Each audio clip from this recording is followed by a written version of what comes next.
ఓం శ్రీ గణేశాయ నమః. శ్రీరామ భుజంగ స్తోత్రం. విశుద్ధం పరం సచ్చిదానందరూపం గుణాధారమాధారహీనం వరేణ్యం మహాంతం విభాంతం గుహాంతం గుణాంతం సుఖాంతం స్వయం ధామ రామం ప్రపద్యే. శివం నిత్యమేకం విభుం తారకాఖ్యం సుఖాకారమాకారశూన్యం సుమాన్యం మహేశం కలేశం సురేశం పరేశం నరేశం నిరీశం మహేశం ప్రపద్యే. యదా వర్ణయత్ కర్ణమూలేऽन्तకాలే శివో రామ రామేతి రామేతి కాశ్యాం తదేవం పరం తారకా బ్రహ్మరూపం భజేహం భజేహం భజేహం భజేహం. మహారత్నపీఠే శుభే కల్పమూలే సుఖాసీనమాదిత్య కోటిప్రకాశం సదా జానకీ లక్ష్మణోపేతమేకం సదా రామచంద్రం భజేహం భజేహం. మణద్రత్నమంజీరపాదారవిందం లసన్మేఖలాచారుపీతాంబరాఢ్యం మహారత్నహరోల్లాసత్కౌస్తుభాంగం నదచ్చంచరీమంజరీలోలమాలం లసచ్చంద్రికాస్మేరసోణాధరాభం సముద్యత్పతం గేందుకోటిప్రకాశం నమద్బ్రహ్మరుద్రాదికోటిరరత్న స్ఫురత్కాంతినీరాజనారాధితాంఘ్రిం పురః ప్రాञ्जलि ఆంజనేయాధిభక్తాన్ స్వచిన్ముద్రయా భద్రయా బోధయంతం భజేహం భజేహం సదా రామచంద్రం త్వదన్యం న మన్యే న మన్యే న మన్యే. యదా మత్సమీపం కృతాంతః సమేత్య ప్రచండ ప్రకోపైర్భటైర్భాషయేన్మాం తదా విష్కరోషి త్వదీయం స్వరూపం సదా పత్ప్రణాసం సకోదండబాణం నిజే మానసే మందిరే సన్నిధేః ప్రసీద ప్రసీద ప్రభో రామచంద్ర. సౌమిత్రిణా కైకేయీ నందనేన స్వశక్త్యానుభక్త్యా చ సంసేవ్యమానః స్వభక్తాగ్రగణ్యైః కపిశైర్మహిషైః స్వభక్తాగ్రగణ్యైః కపిశైర్మహిషైరనీకైశ్చ రామః ప్రసీద. నమస్తే నమోస్వీయ రామః ప్రసీద ప్రసాధి ప్రసాధి ప్రకాశం ప్రభో మాం త్వమేవాసి దైవం ప్రమేయం యదేకం సుచైతన్యమేతత్త్వదన్యన్న మన్యే.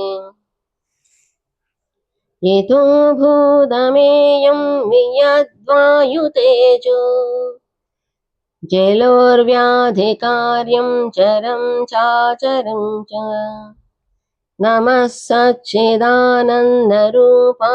తస్మై నమో దేవదేవాయ రామాయ తుభ్యం నమో జానకీ జీవితేశాయ తుభ్యం నమః పుండరీకాయ తాక్షాయ తుభ్యం నమో భక్తియుక్తానురక్తాయ తుభ్యం नमः पुण्यपुञ्जैकलभ्याय तुभ्यम् नमो वेदवेद्याय चाद्याय पुंसे नमः सुन्दराय इन्दिरावल्लभाय नमो विश्वकर्ते नमो विश्वहर्ते नमो विश्वभोक्त्रे नमो विश्वमात्रे नमो विश्वनेत्रे नमो विश्वजेत्रे नमो विश्वपेत्रे नमो विश्वमात्रे नमस्ते नमस्ते समस्तप्रपञ्च प्रभोगा प्रयोगा प्रमाण प्रवीण मदीयं मनस्वत्पदद्वन्द्वसेवा विधातुं प्रवृत्तं सुचैतन्यसिद्ध्यै शिलापि त्वदङ्घ्रिक्षमा सङ्गिरेणु प्रसादाब्धे चैतन्यमाधत्त राम नरस्वत्पदद्वन्द्वसेवा विधानात् सुचैतन्यमेतीति किञ्चित्रमत्र पवित्रं चरित्रं विचित्रं त्वदीयं नराये स्मरन्त्यन्वहं रामचन्द्र भवन्तं भवान्तं वरन्तं भजन्तु लभन्ति कृतातं न पश्यन्त्यतुं ते स पुण्यः स गण्यः शरण्यो ममायम् नरो वेदयो देवचूडामणिं त्वां सदाकारमेकं चिदानन्दरूपं मनोवागगम्यं परं धाम राम प्रचण्डप्रतापा प्रभावाभिभूता प्रभूतारिवीरा प्रभो रामचन्द्र कथं ते बलं वर्ण्यतेऽतीव बाल्ये यतो खण्डिचण्डी सकोदण्डदण्डः दशग्रीवमुग्रं सपुत्रं समित्रं सरिद्दुर्गमध्यस्तरक्षो गणेशं भवन्तं विना रामवीरो नरो वा सुरो वा मरो वा जयेत्कास्त्रिलोक्याम् सदा राम रामेति नामामृतं ते सदा राममानन्दनिष्यन्दकन्दम् पिबन्नन्वहं नन्वहं नैव मृत्योर्भिवेमि प्रसादादसादात्तवैव सदा राम रामेति रामामृतं ते सदा राममानन्दनिष्यन्दकन्दम् पिबन्नन्वहं नन्वहं नैव मृत्योर्भिवेमि प्रसादादसारात्तवैव आसीता समेतैरकोदण्डभूषै रसौमित्रवन्द्यैरचण्डा प्रतापैः अलङ्केशकालैरसुग्रीवमित्रैः रामाभिधेयैरलं दैवतैर्नः अवीरसनद्धैरचिन्मुद्रिकाढ्यैर् भक्ताञ्जनेयादितत्त्वप्रकाशैः अमन्दारमालैरमन्दारमालैर् रामाभिधेयैरलं दैवतैर्नः असिन्धो प्रकोपैरवञ्जा प्रतापैर् बन्धुप्रयाणैरमन्दस्मिताढ्यैः अदण्डा प्रवासैरभूमा प्रबोधैर् रामाभिधेयैरलं दैवतैर्नः हरे राम सीतापते रावणारे खरारे मुरारे सुरारे परेति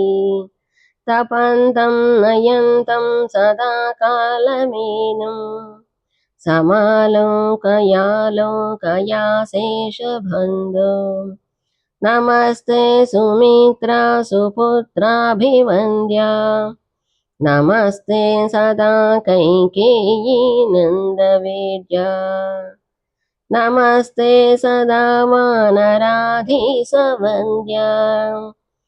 नमस्ते नमस्ते सदा रामचन्द्र प्रसीद प्रसीद प्रचण्ड प्रताप प्रसीद प्रसीद प्रचण्डारिकाल प्रसीद प्रसीद प्रसन्नानुकम्पिन् प्रसीद प्रसीद प्रभो रामचन्द्र भुजङ्गप्रयातं परं वेदसारम् मुदा रामचन्द्र स्वभक्त्या च नित्यम् पठन् सन्ततं चिन्तयन् स्वान्तरङ्गे स एव स्वयं रामचन्द्रस्य धन्यः भुजङ्गप्रयातं परं वेदसारम् मुदा रामचन्द्र स्वभक्त्या च नित्यम् पठन् सन्ततं चिन्तयन् स्वान्तरङ्गे स एव स्वयं रामचन्द्रस्य धन्यः। ఇది శ్రీ శంకరాచార్యుల విరచిత శ్రీరామ భుజంగ స్తోత్రం సంపూర్ణం. ఈ వీడియో కనుక మీకు నచ్చినట్లయితే ప్లీజ్ లైక్ చేయండి, సబ్స్క్రైబ్ చేసుకోండి.